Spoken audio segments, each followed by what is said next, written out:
Welcome, everybody. Oh, great. I'm Andrew Shapiro from Broad Scale Group. We're really delighted to have this outstanding group of folks to talk with us today about infrastructure and cybersecurity and climate policy. And I'm going to introduce everyone here in a moment. Let me start by thanking our partners at Our Energy Policy. As many of you know, Our Energy Policy, OEP, is a leading nonpartisan, nonprofit research organization which convenes dialogues like this with folks across the political spectrum to talk about the most timely issues related to energy and energy policy. And we're grateful for the OEP team for promoting this event to its network and bringing in all the leading stakeholders that they're bringing into the conversation. Next, I want to introduce Jonah Seiger. Jonah is an advisor at Broad Scale. Jonah is a longtime friend and also a longtime veteran, digital agency executive and public affairs professional. He's built two outstanding agencies over the course of 25 years as he's worked at the cutting edge of American politics and internet and technology. He's currently working as an independent consultant and advisor, including to us at Broad Scale, as well as an angel investor. And we're really delighted to have Jonah with us. And Jonah will be leading the dialogue with Senator Markey to start. And then our good friend, Heather Zichal, who many of you know.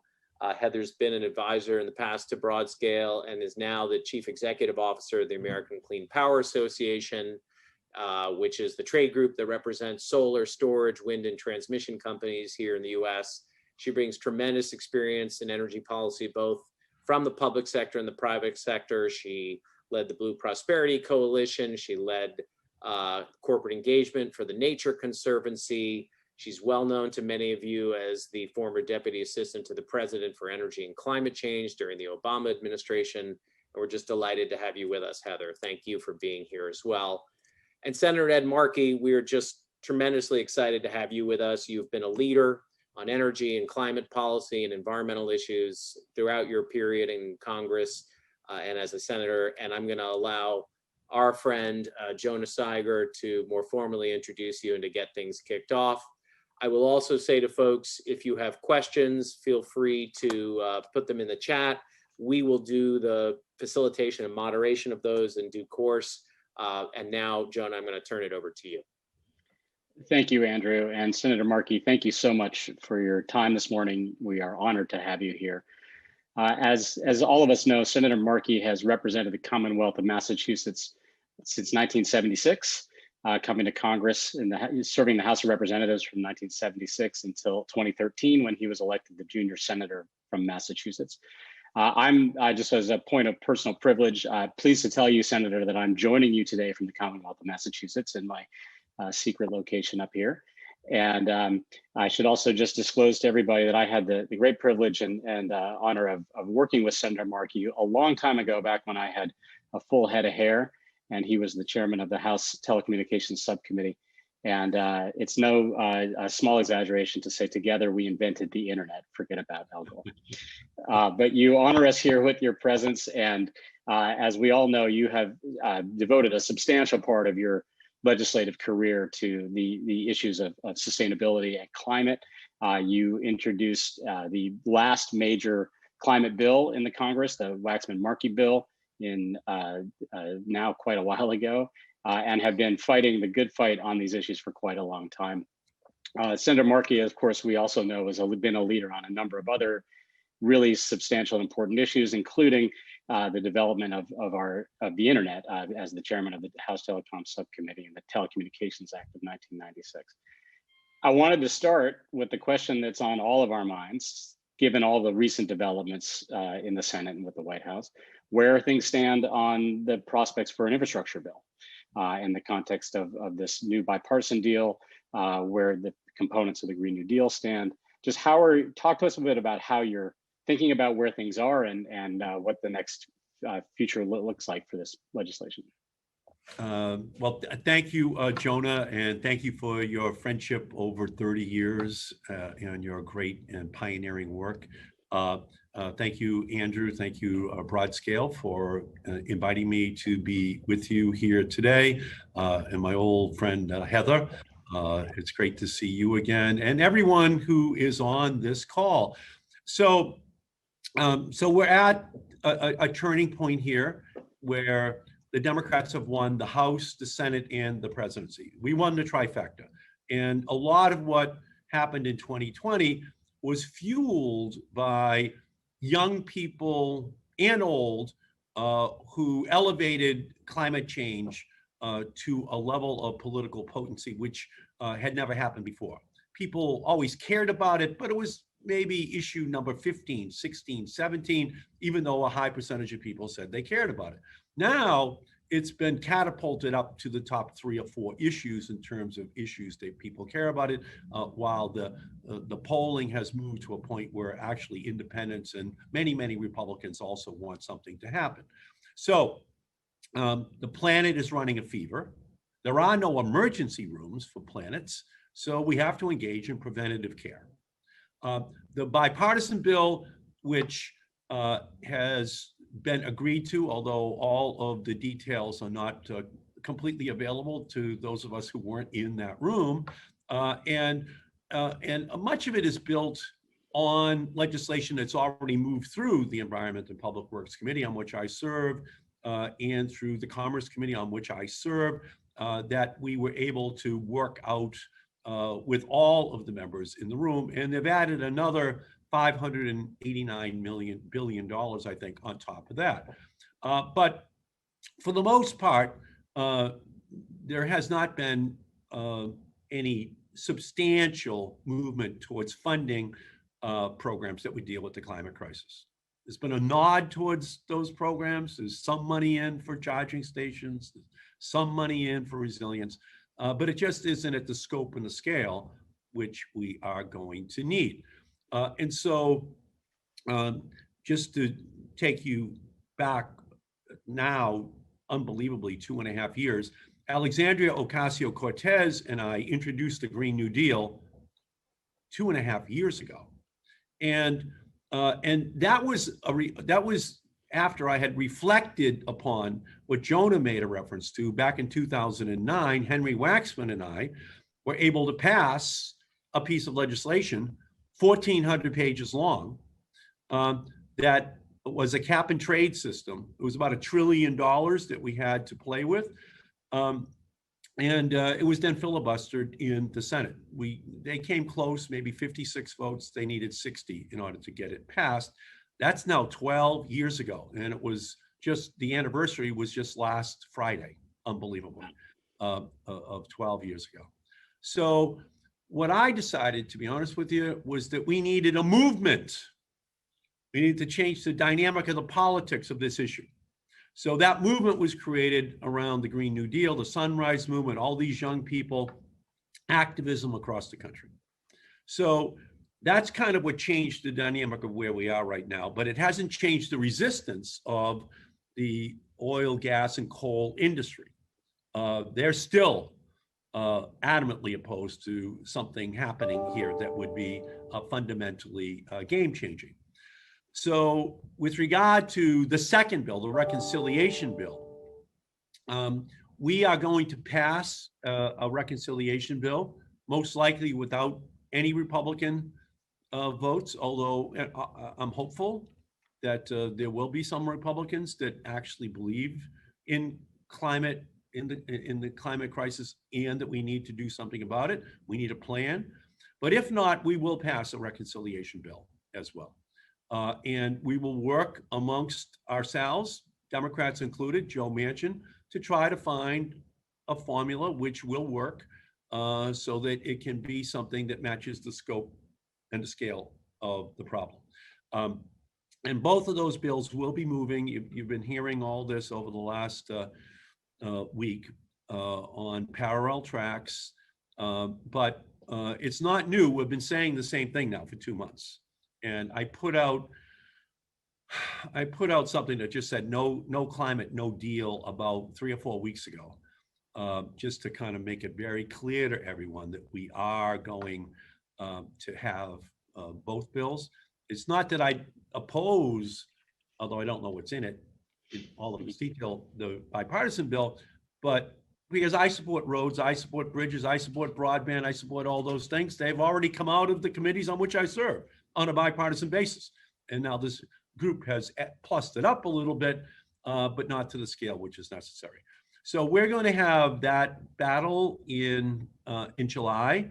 Both the Speaker and the Senate Majority Leader, Chuck Schumer, have made it clear that we're going to have votes on these issues in July. From my perspective, reflecting back on 2009, and I am the expert on 2009 because all of the political capital that could have been spent on that climate bill was spent instead on the Affordable Care Act, understandably, on the bailout of Wall Street, understandably. We had to keep the financial system going. But by the time we reached the end of 2009 into 2010, the political capital had been spent.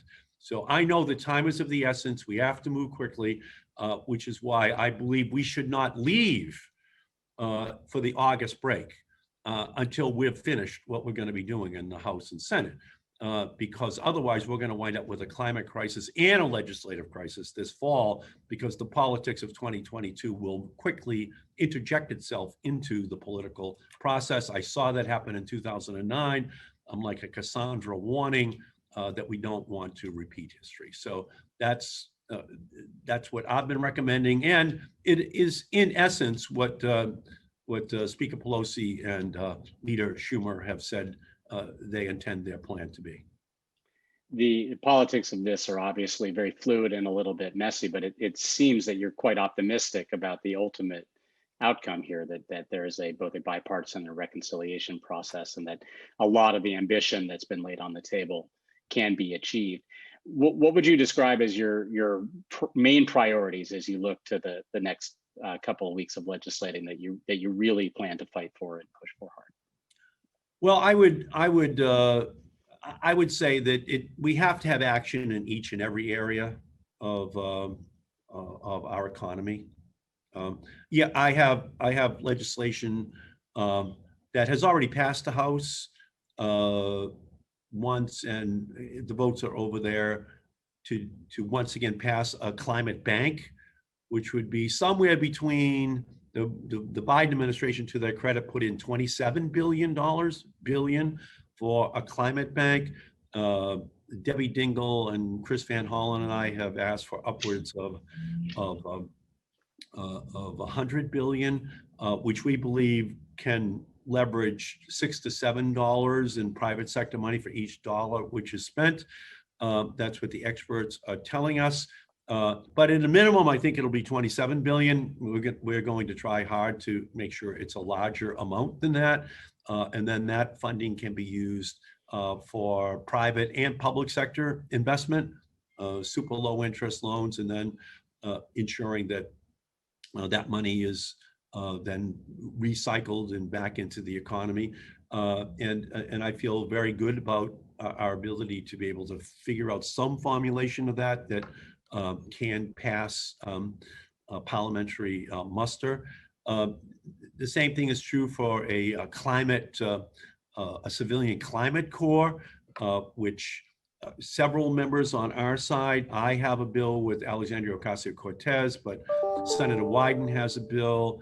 So doesn't Senator Coons and Senator Casey. So we're all working together to try to find a way of creating a civilian climate corps that will kind of replicate what happened in the 1930s, but focusing on climate and environmental related issues, and to find a way of attaching it to AmeriCorps, so that we have this group of young people who can be employed, use the opportunity to qualify then for funding to go to college, to pay off their student loans, but to put them out and into the economy and working. But stepping back just beyond my own, individual projects that I'm working on, we're going to need across the board tax breaks for wind and solar, all electric vehicles, storage technologies, transmission systems. Senator Wyden has a bill that repeals all of the existing fossil fuel tax breaks and just has a common across the board clean energy tax break that all of these technologies will be able to qualify for. We think after 100 years of tax breaks for oil, gas, and coal, that those industries are not in a good position to call us socialists, since we're modeling what we want to do on what they've gotten for the last 100 years. And we feel if we can get those on the books, and again, we are going to make that a very high priority as well.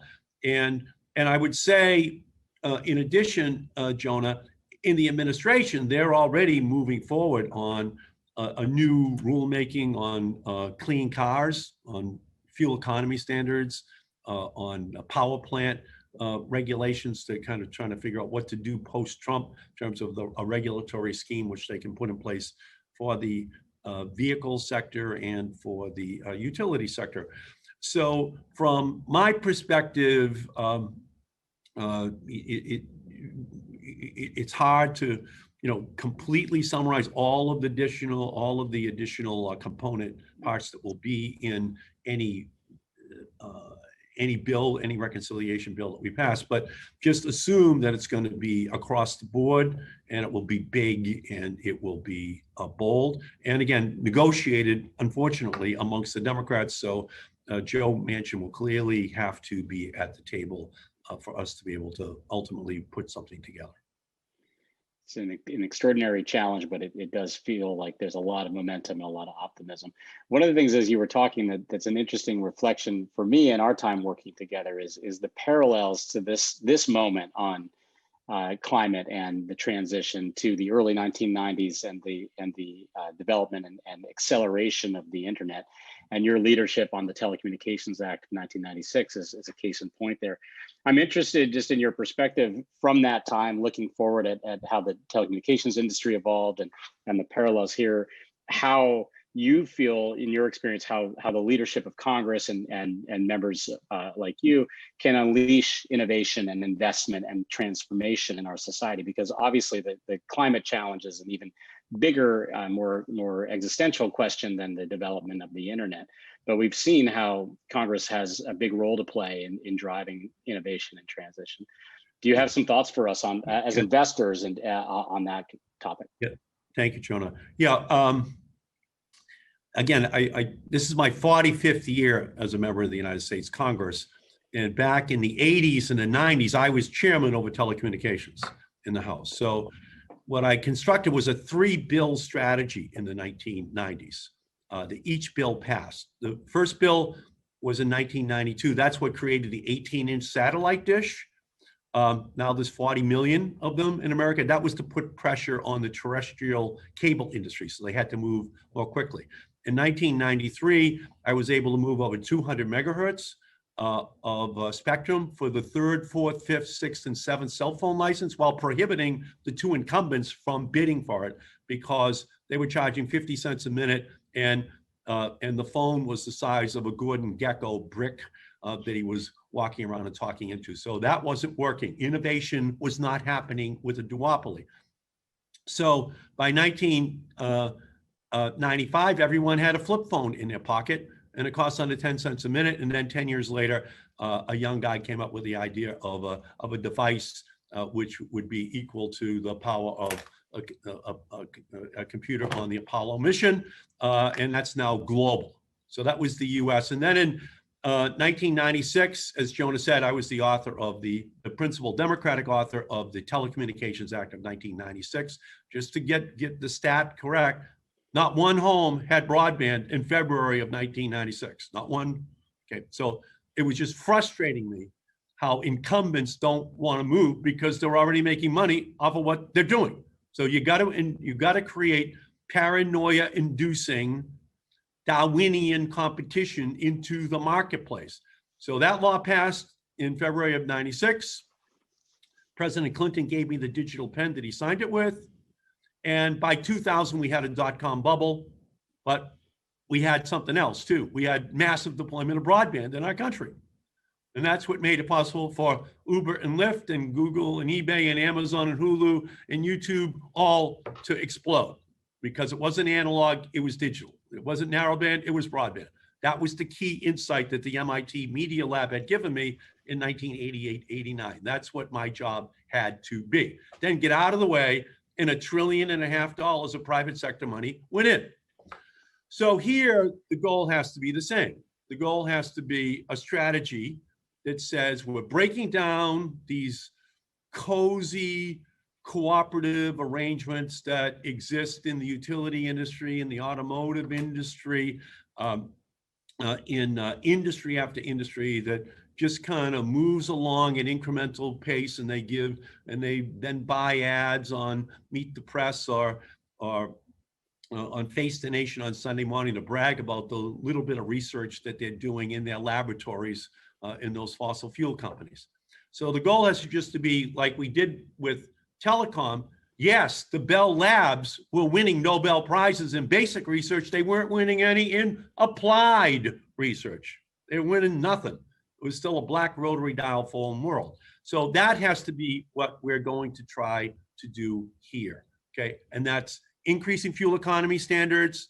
Obama used my 2007 law and the California Clean Air Act waiver to lift it to 55 miles per gallon by the year 2025. Well, Trump has rolled that back. So now the Biden administration has a chance to go to 55, 65, 75 miles per gallon, 5%, 7% increase per year over a 10-year period. Then we get there. So I'm encouraging the administration to promulgate that kind of bold regulation. The same thing is true complementing tax breaks for wind and solar and other renewable sources. The administration also has to move forward with a regulatory scheme for all utilities in the country. In retrospect, we can see how modest the Obama Clean Power Plan was. It called for a 32% reduction in greenhouse gases in the utility sector by the year 2030. They've already met that goal. That's how rapidly these technologies have evolved. So it's clear that we can lift our gaze to the constellation of possibilities in a way that is much more technologically optimistic. And if we do that, young people, as they did in the 90s with the tech sector, will move in with their ideas, and some guy that's got a great idea at MIT or Harvard or any other school across the country can then talk to their girlfriend over at the B school to help to get financing for it, as long as we break down the barriers to entry. That was the key to the telecom revolution. And that's what we have to do here. And the more that we open these apertures, is the more innovation will flow. So that's our goal, okay? Is to just break it down, then get out of the way, because this thing is going to move very, very rapidly. And again, the government's going to have to do certain things, including public charging stations, ensuring that we, help with the transition over to a smart grid. But I will also say this: you can't have a smart grid if you don't have the 3 bills from the 1990s that I authored, because it's a broadband revolution that makes possible the smart grid. Each revolution makes the next one and the next one and the next one possible. So that's ultimately what the goal here is. And then you just get out of the way, because capitalism will work. There will be a lot of people who will be willing to get in. There will be pets.com, no question about it. But there's going to be a lot of winners that kind of transform the economy and maybe give the United States a chance to be the global leader, because we're falling behind unnecessarily over the last 12 years. If we had acted then, the game would be over the way it is in the internet that we took the leadership on, because we acted first in the 1990s. Thank you for that. No, it's a great optimistic take too. I think it's important for all of us who spend so much time on these issues where it can feel very heavy to see the optimism and the potential for innovation and investment and what congressional leadership can do. There are two other topics I want to make sure we touch on. I know we have a lot of questions from the audience, and I want to get to our discussion with Heather and Andrew. I wanted to briefly touch on the transition to the electrification of our public transit infrastructure. I know this is an important part of our decarbonization, our nation's decarbonization objectives, and is necessary in order to meet our goals under the Paris Climate Agreement. You have taken leadership on expanding electrification of public transit and some other related legislation. I'd love to just take a minute, because this is an issue that's of great interest to a number of our members, to talk about where you see the opportunities and the prospects for public transit electrification in infrastructure and beyond. Yeah, so what I was able to do in the 1996 Telecommunications Act was I created a program called the E-rate, the education rate. So that's now a $54 billion program. That's what pays in South Central LA or Harlem or Roxbury. That's what pays 90% of the bills to have a computer on the desk of a kid in a public school in a poor area in our country.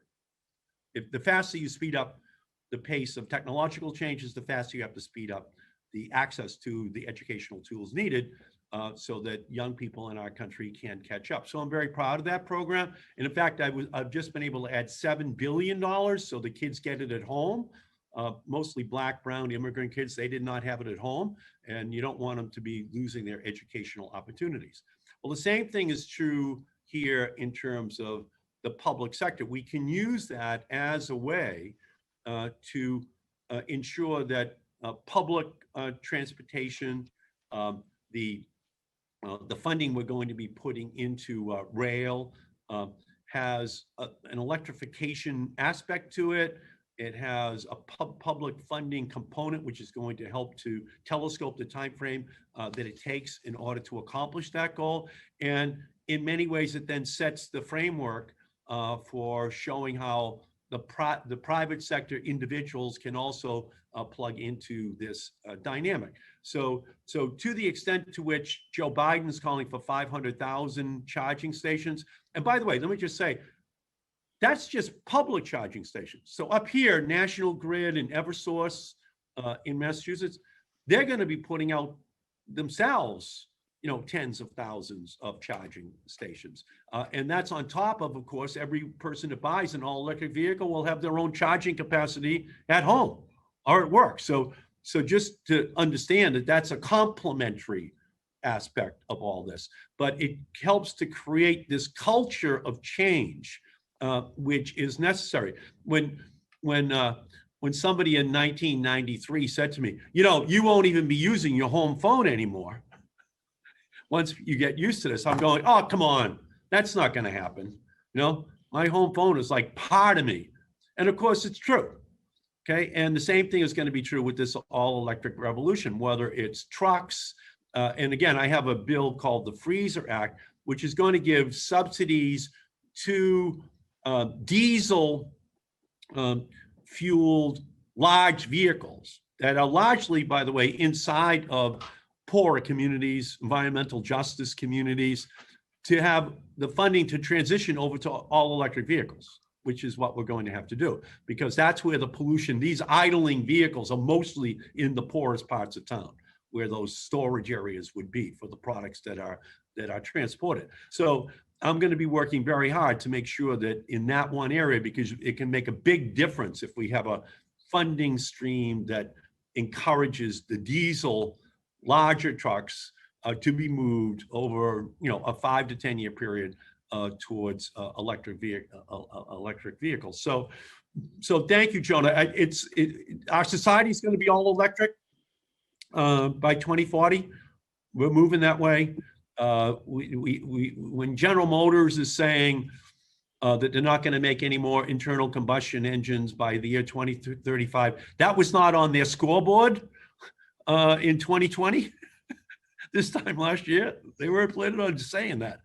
But they know that if they want to be, I think China now says that every company that wants to sell vehicles in China by 2025, that 20% of the vehicles have to be electric. So for General Motors, for Ford, for others, it's a matter of necessity. In Europe, it's a much higher number by 2030. So what we have to do, though, is build in incentives. We have to build in some help for some parts of these industries so that they can make the transition. But if we do it, we're going to be helping them. And I'll tell you why. I'll finish up on this, Jonah. I was in Congress in 1979. I voted to bail out Chrysler. It was going bankrupt. I was in Congress in 2009. I voted to bail out Chrysler. I am not going to vote to bail out Chrysler again. Okay? It's pathetic. Their executives look at the future in a rear view mirror. They're trying to hold on to a past that's already evaporating in front of their eyes if you look out globally. So in each one of these areas, we just have to move it, and it's buses, it's trains, it's every aspect of our society. And the more the public sector leads, is the greater the likelihood that we can get the private sector to just step up and move. So thank you again, John. Thank you for that. One last question before I open it, turn it over to Heather and Andrew, and then open it up to the audience. I want to shift our focus a little bit to the questions around cybersecurity and resiliency. I think there's a growing awareness in light of the what seems to be an increasing frequency of cyber attacks, that the cybersecurity and resiliency of our critical infrastructure is a component of infrastructure and making part of our planning. And we have had strains on our power grids in Texas this winter. We've had cyber attacks on our meat packing, even the ferry here to my secret location in the Commonwealth of Massachusetts. Right. You've taken a leadership on this issue. I know you have a bill that around the cybersecurity of Internet of Things. You've pushed the Biden administration in this direction.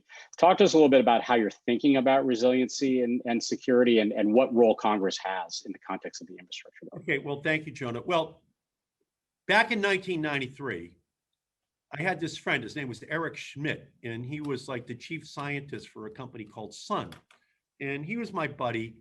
And so what I said to Eric was, I'll tell you what, Eric, I'm going to give you a half a day here in 1993 in the Telecommunications Committee. You can do whatever you want with that half a day with regard to cybersecurity. So he brought in this guy, John Gage, who was his brilliant thinker. And he brought on another guy called Sumitomo. And Sumitomo was the most brilliant guy in Silicon Valley in terms of hacking, in terms of cracking into any technology. And he was the most brilliant guy out there. So I gave him immunity so that he could show how you could crack into every technology. And the reason I used Sumitomo was they don't give out 4600s in your college boards. You can only get 800, okay? But that's how much smarter he was than everybody. So he showed in 1 minute how to crack into a flip phone.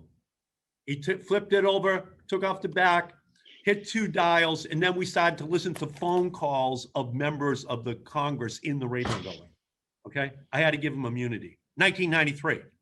Then up on the wall, they showed how they could break into our South Pacific fleet. Then they showed how they would break into the Pentagon. Up on the wall, I had to give them immunity. There were 3 FBI agents sitting behind them. They did not want me to do this in 1993. Then they showed how they would crack into the Kremlin. 1993, on the wall. There it is. Now, that's 93. You don't have to, it's 28 years later. And this is like a headline that this is going on, that this is possible, that your company can get hacked, that government agencies can get hacked. And we got members of Congress tutting on this. Oh, I can't believe this. But I lost the chairmanship in 1995. Gingrich won. And it was all going to be just private sector and keep your hands off, and somehow or other, a magical solution will evolve. So what we need to do is just realize, I asked my dentist once, should I floss? And he says, well, floss the teeth you want to save. Like, that's good advice, right? So that's how I see our public infrastructure, our private infrastructure. That's a good slogan, Senator. Floss the infrastructure you want to save. What do you want to say? Where do you want to put these mandates? Okay.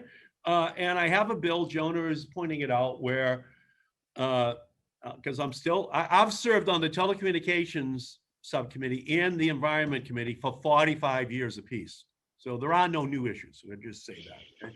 That it's an Internet of Things bill, where kind of like the STAR system we have for efficiency, that would have one for the Internet of Things. And there could be just a voluntary rating.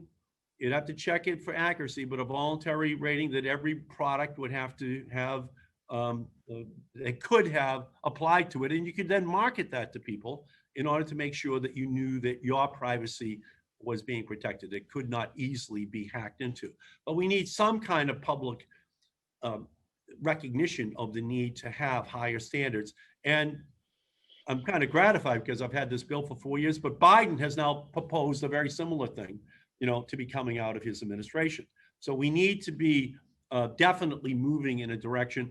And as the former president of a major company said to me when I asked him, why don't companies invest in the state-of-the-art cyber protections? And he's just said to me, because they're hoping to make it to retirement without having to explain to their boards of directors why they're spending this money. But it's just spy versus spy. It's just Mad Magazine. You have to keep it never ends. It's a cost of doing business in the 21st century. And it's just these older CEOs just want to try to escape without the expenditure. But if you do, just hold your breath and hope that it's not your company or do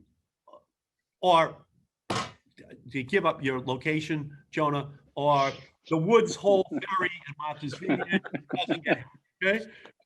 So it's inevitable, and it's going to happen increasingly. So just another area where we just have to shore up our society. And I do feel a lot better about the Biden administration, because there are certain areas that absolutely require action by the government in one manner, shape, or form or another. And I'll just give you one final anecdote.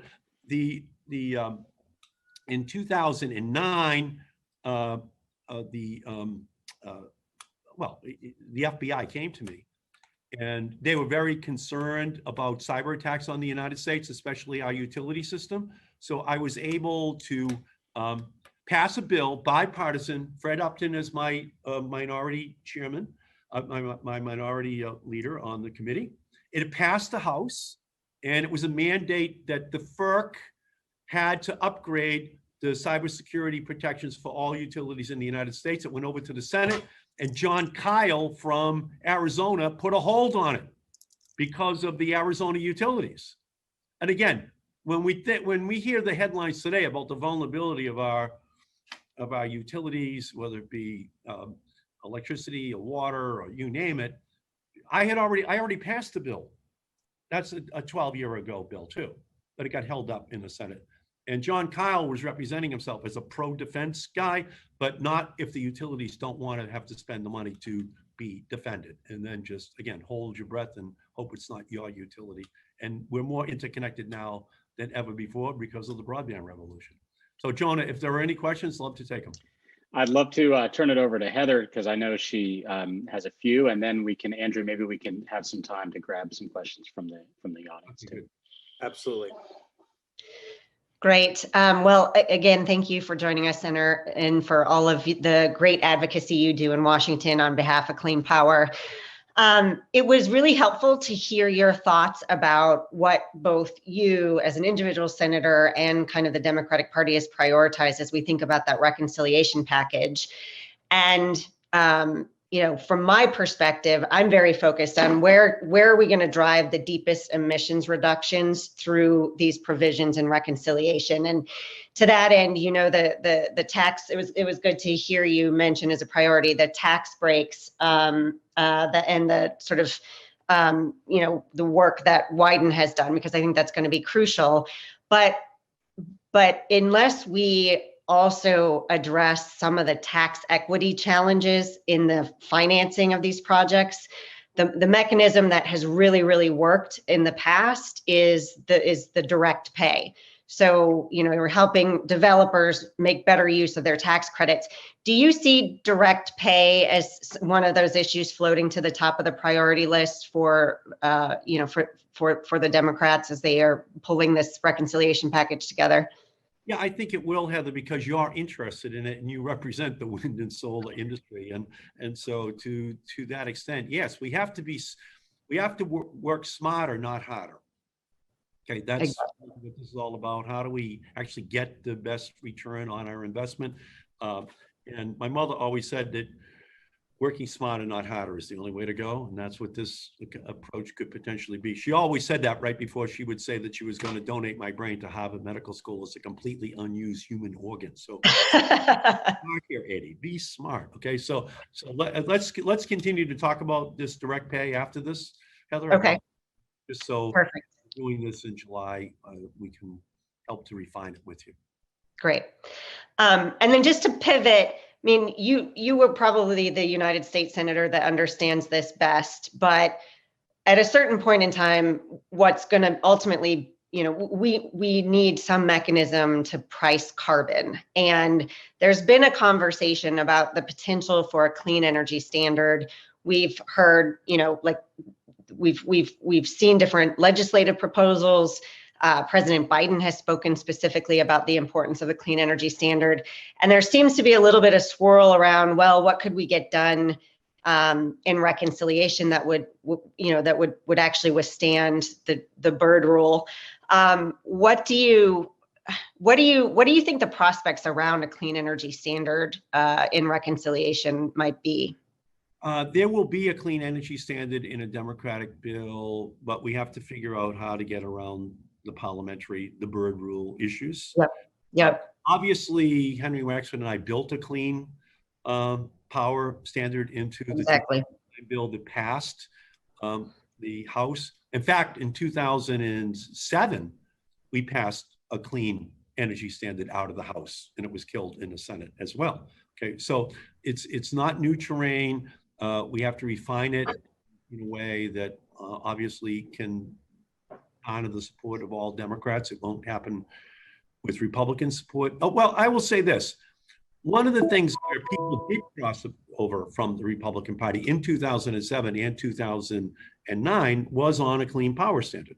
Okay, it's predictable. If you do it right, the industry signs off on it because you have given them a longer term, a longer runway for them to figure it out. And that's really what they're looking for. And the technologies are there. They would be able to make those investment decisions over a longer term frame. So ultimately, yes, it's something I want to have involved. Senator Smith is working on it. I am working on it. Others are working on it to try to, frame this in a way that can be successful. I will add this for people who are listening. Back in 2009, when Joe Biden and Barack Obama were sworn in, just the numbers, I'm going to give you the numbers. Pick a number. How much total solar had we deployed in the United States by January of 2009? You're wrong. 2,000 total megawatts. Where are we up to now? 100,000, 50-fold, because of tax breaks, because of state regulatory. On wind, where were we as Obama is starting? 25,000 in wind. Now we're up to 140,000 in wind. In all electric vehicles, how many did we have January 20th, 2009? This is shocking, this answer. 2,000 total all electric vehicles. We're up to 1.75 million. Again, it's far from where we have to be.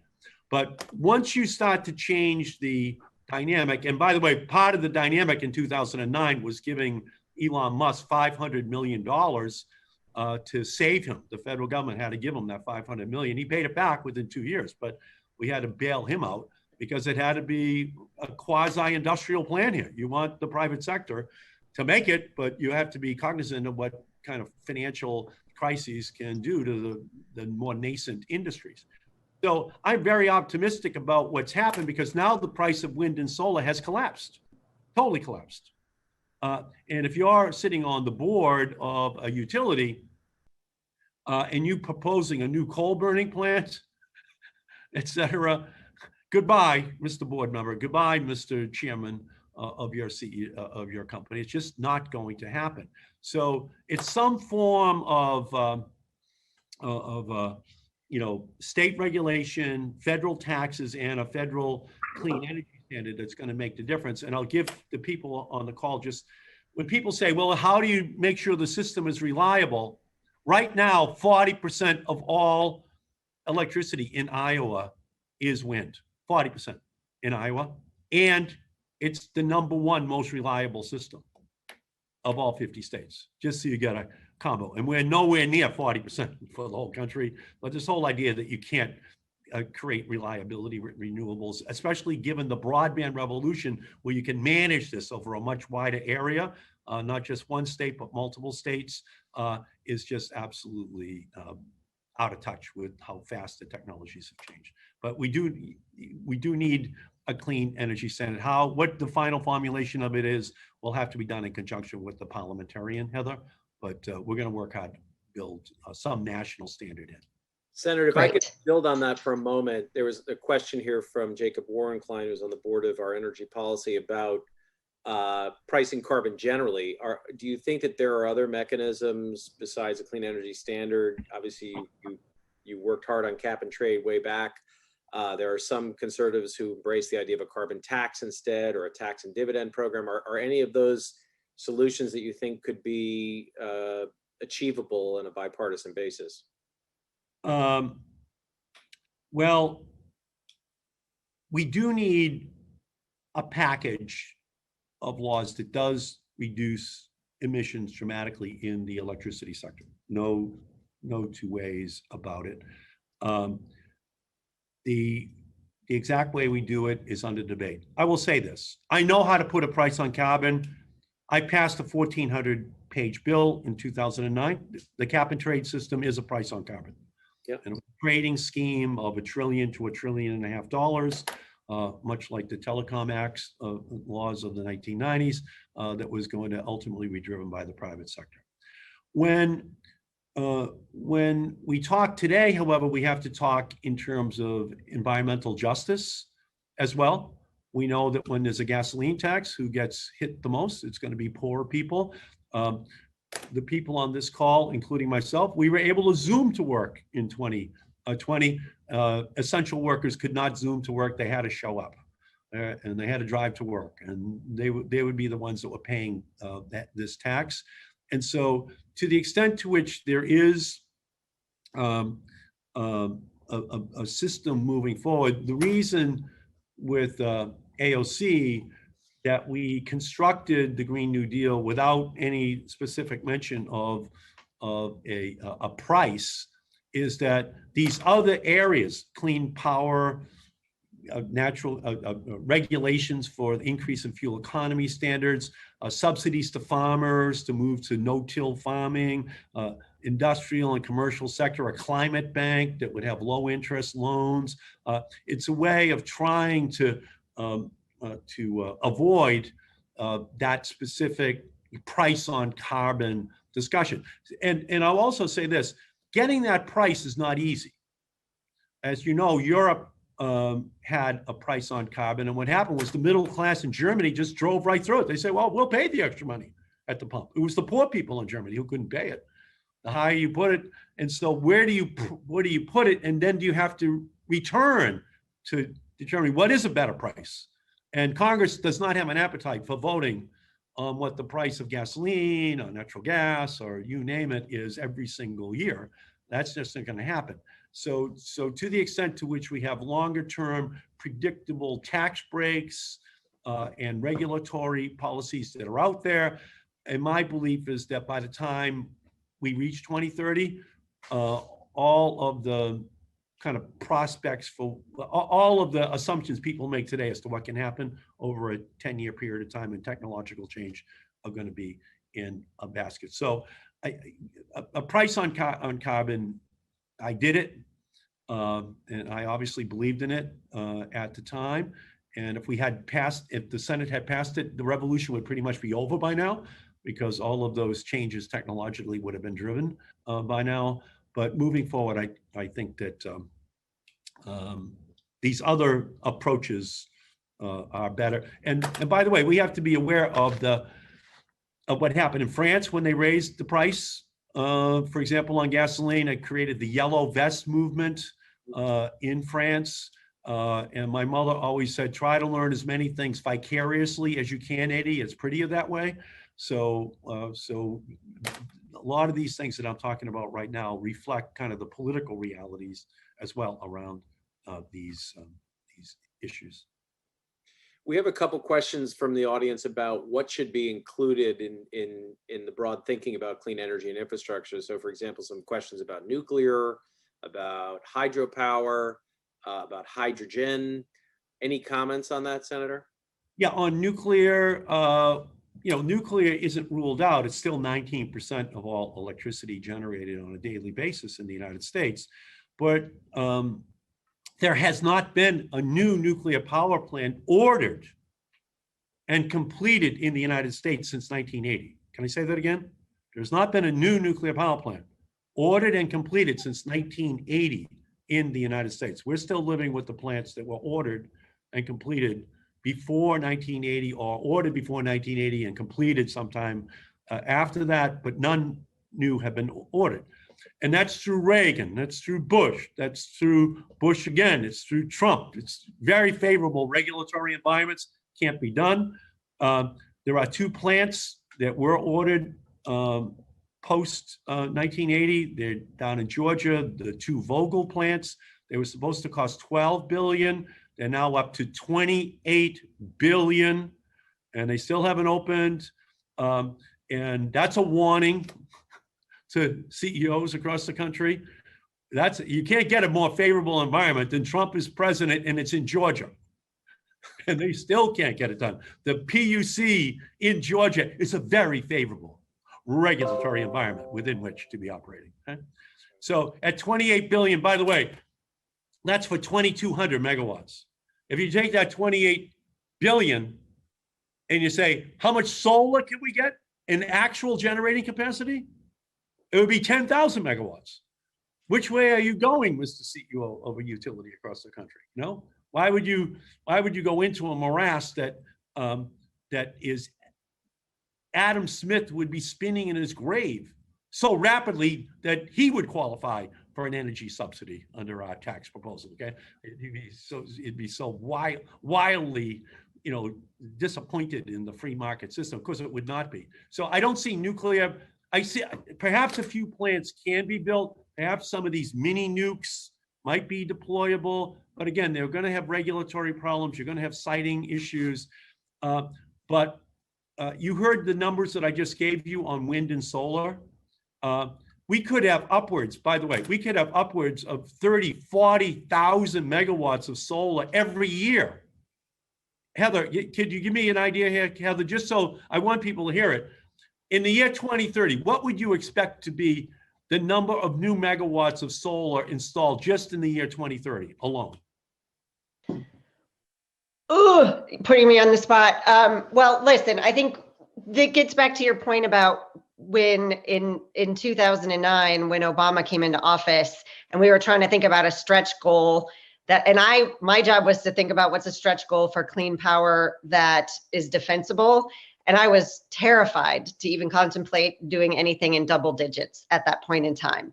By 2030 today, I have every degree of confidence that through the policies you're talking about in reconciliation, we will have a majority renewables grid pass from 2030 beyond. And that's because of the important work that's happening at the state level and at the federal level as well. So what one source told me, I won't tell you who it was, but one source told me that if we put these tax breaks on, that it will be 50 to 60,000 new megawatts in 2030 added in that 1 year. Again, understand the Vogtle plants are 2,200 megawatts between the 2 of them, 28 billion. So just to give you an idea of what happens if we get this framework structured. So from my perspective, if you're in the nuclear business, going to be tough. For carbon capture and sequestration, in the Waxman-Markey bill, we put in $200 billion 200 billion for carbon capture and sequestration in order to accommodate Rick Boucher principally from Southern Virginia, but also looking at the senators. We were trying to anticipate it. But Peabody Coal, Arch Coal, and Alpha Coal killed it. They killed it.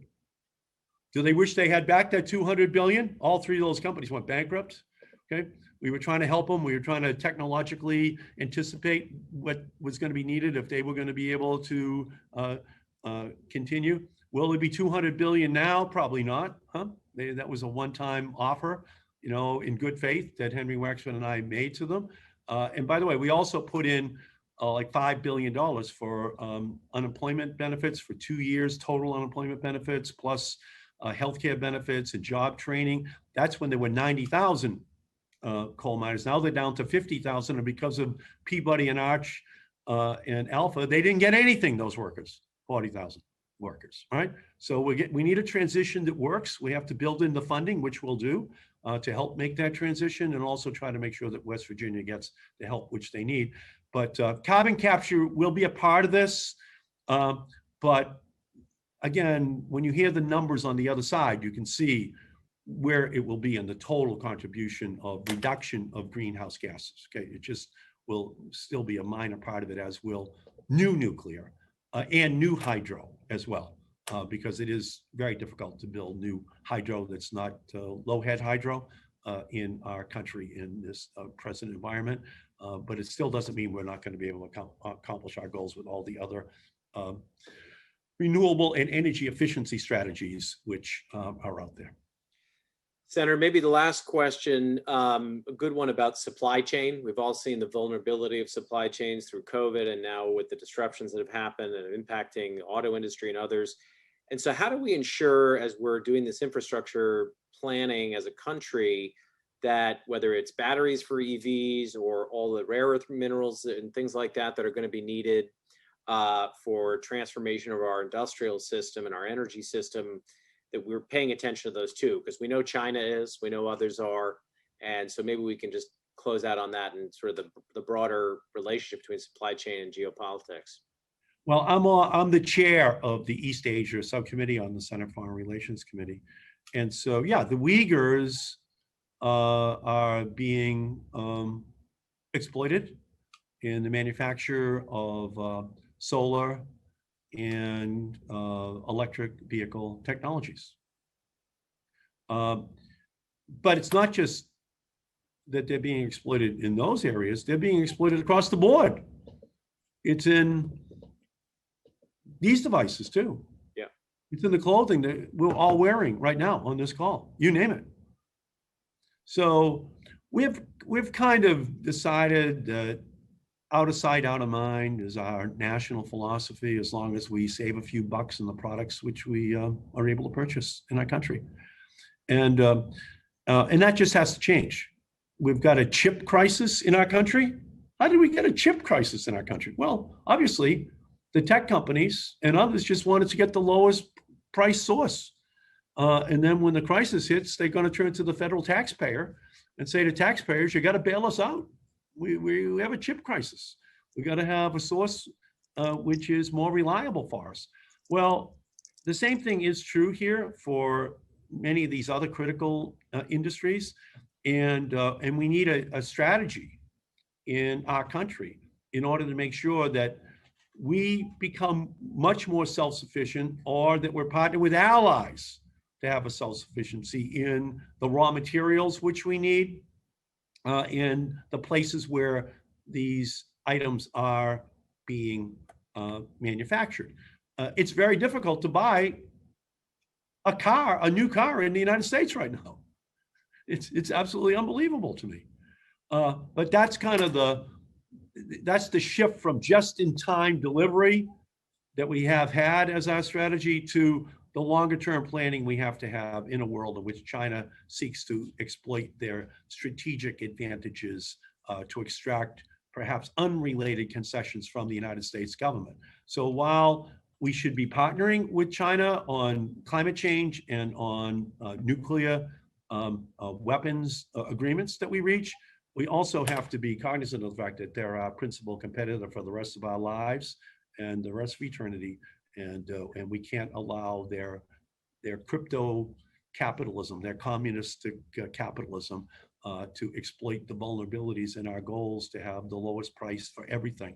And so I guess what I would say is that we need a strategy for manufacturing in the United States. Yeah. Right?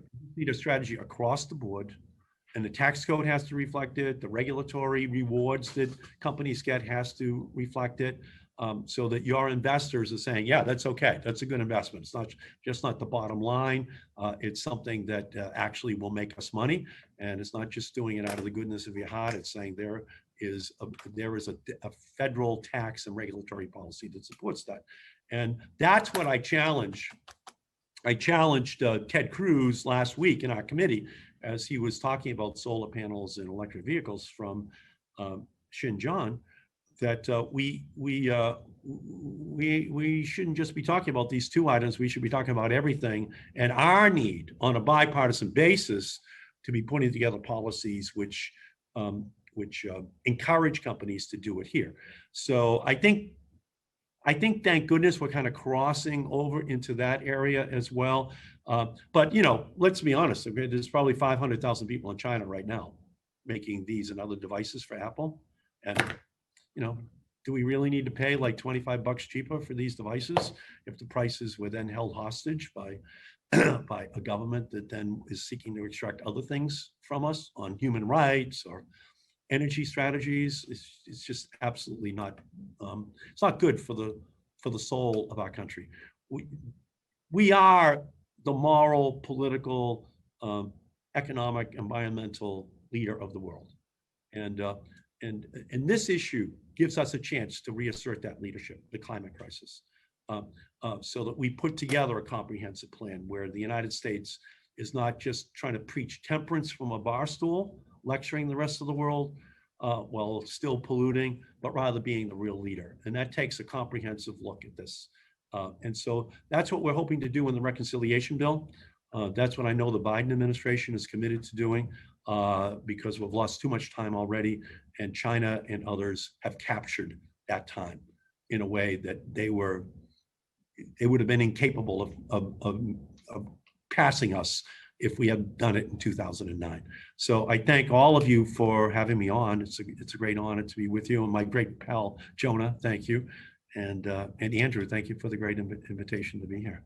Well, Senator, you're so generous. Thank you for your time. Really great conversation. And Heather, thank you very much, and the great questions from our audience. And I should give a shout out, Andrew, also to our partners at Our Energy Policy for helping us organize today. Really appreciate it, Senator. Thank you very much. Thank you, Andrew, and great to be with you. That was just terrific. And thank you for your leadership. We hope we'll have you back maybe at some point to talk about the conclusion and the progress that we've made in a year or so. But one of my takeaways is your point that all these things are related: infrastructure, manufacturing policy, climate policy, jobs policy, economic justice. We didn't get enough into that, but we thank you for your perspective and leadership on this. And I think, again, OEP, Jonah Seiger, our advisor for organizing the session, Heather Zichal, our good friend and always, brilliant contributor to our dialogues. Thank you. I will also remind folks that in just 24 minutes at 12:30 Eastern, we have another terrific session on the state of the energy transition with Andy Karsner, the newly elected activist board member of Exxon, Chad Holliday, who just stepped down as the board of Shell, chairman of the board of Shell, and Amy Myers-Jaffe, who runs the Climate Policy Lab at Tufts University. So we're looking forward to that session. And if you haven't yet registered for that, you can do so on our homepage at broadscale.com. But with that, we're going to close out. Thank you again, everybody. And Senator, special thanks to you again. Okay, I'll see you the week that Joe Biden is signing this bill. I'll come back and visit with you again. Fantastic. Excellent. Thank you, everybody. Thanks. Thank you.